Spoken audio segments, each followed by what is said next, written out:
Have you opened Instagram lately only to find your share list suddenly changed?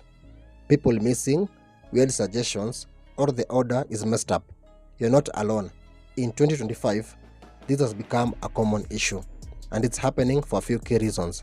Number one, Instagram's latest algorithm update now prioritizes who you interact with the most, not just who you shared with last.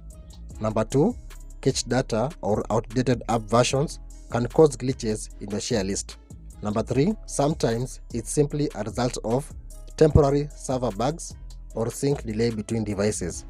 In this video, I'm going to break down all these reasons and show you step by step how to fix the problem and get your share list back to normal.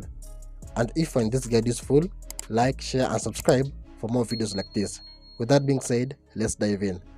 Now, in order for you to fix this, first open your Play Store or App Store. Then make sure you update your Instagram application. Now after updating your Instagram application, now click on open. Now the next step is to locate the post that you want to share. After finding that post, just click on the share icon.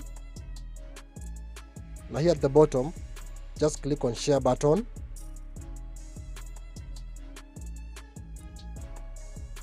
Now here on suggested apps, select Instagram. So now you'll be taken to messages page where all your frequent interacted accounts are. Now locate or search for the account that you want to share with. After doing that, just click on send. And by doing that, you'll have now fixed that problem. So that's for today's video. So if you found this guide useful, like, share and subscribe. So thank you so much for watching and hope to see you in the next one.